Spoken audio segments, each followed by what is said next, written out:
South Korea is usually depicted as a modern and cultural paradise, where the latest skyscrapers stand side by side with ancient palaces, where K-pop and K-dramas turn daily life into a perfectly scripted dream. From Seoul's neon streets to technological innovations that make life extremely convenient, South Korea appears to be a nation where everything happens at lightning speed, but is still perfectly organized. But behind this glistening facade, behind the Instagram-perfect social media updates and film-like depictions, is a brutal reality many outsiders are unaware of. If you believe settling in South Korea is to step into a fictional life filled with romance, drama, thrills, and triumph, forget it. The reality is a lot more nuanced, and by many measures, a lot more challenging to digest. One of the hardest things that strike new arrivals is the unforgiving work culture. South Korea has a notorious reputation for having an exhaustive office life, where workers are frequently pushed to labor way past their assigned hours. The practice of gap chill, which involves hierarchical abuse of authority, is well entrenched in offices, and it becomes almost impossible for workers to object to arbitrary treatment at the hands of their seniors. The expectation to linger, to appear diligent and committed, is debilitating.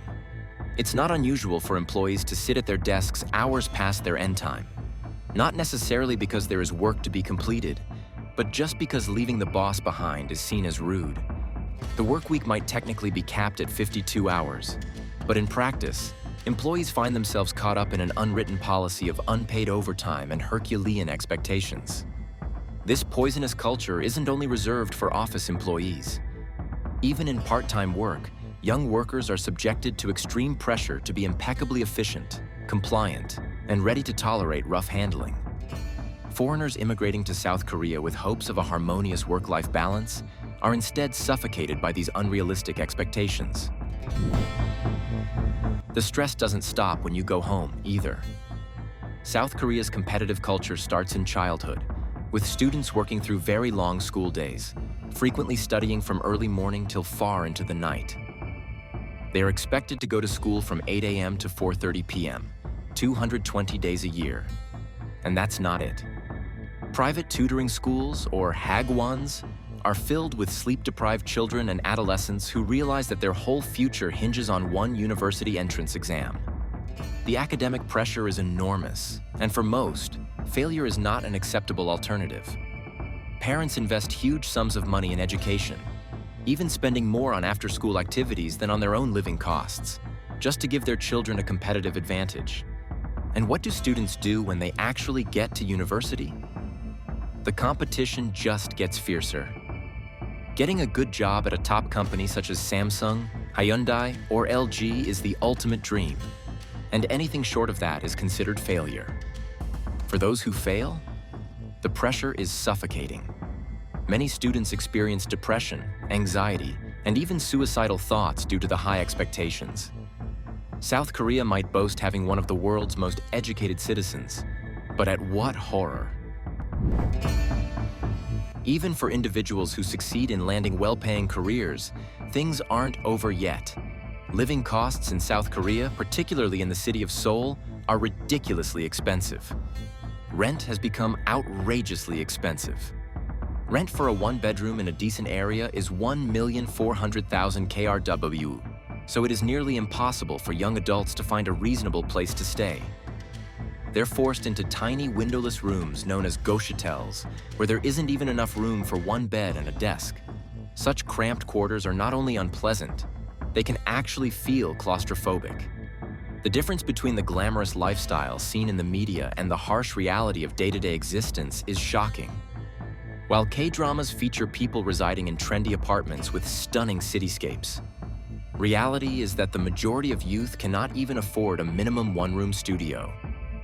If you believe South Korea is an affordable country to reside in, you might want to reconsider.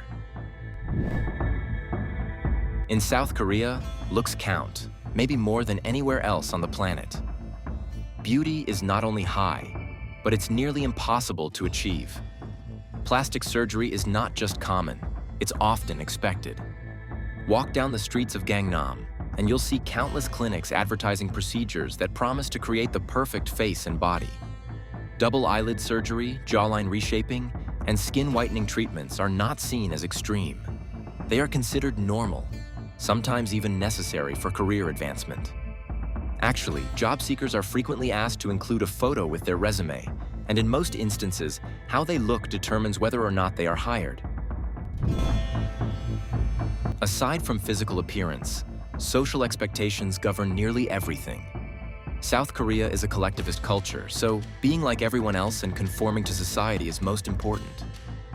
There is enormous pressure to marry by a certain age, to have the proper type of job, and to live a lifestyle that is deemed socially acceptable. Those who do not conform to these expectations, whether by staying single, having non-traditional careers, or simply not meeting the unrealistically high standards that society places upon them, tend to be judged and ostracized. Even just not drinking alcohol at a company party can get you socially ostracized. As far as entertainment is concerned, K-pop is South Korea's most popular export, but the business itself is not as rosy as it appears. Trainees as young as 12 years old are subjected to grueling training regimens, strict dieting, and harsh contracts that leave them with little personal freedom. Idols are expected to maintain a flawless public image at all times, and a single mistake can destroy their entire career. Fans get to witness the glitzy performances, the music videos, and the red carpet walks, but they don't get to see the fatigue, the cruel treatment, and the emotional drain that goes with it. For most idols, success is not a blessing, it's a prison. South Korea's mental health is one of its largest unspoken crises. Its rate of suicide is among the highest in the world, especially among youth and the elderly. The stigma attached to mental health is so great that most people with depression or anxiety do not go for treatment because they are afraid of judgment. Counseling and therapy are not common, and talking about the mental health challenges is taboo. The extreme pressure to excel, coupled with a shortage of emotional support mechanisms, has created a crisis that exists largely in silence. Believe it or not, South Korea is not a land where life is peaches and cream.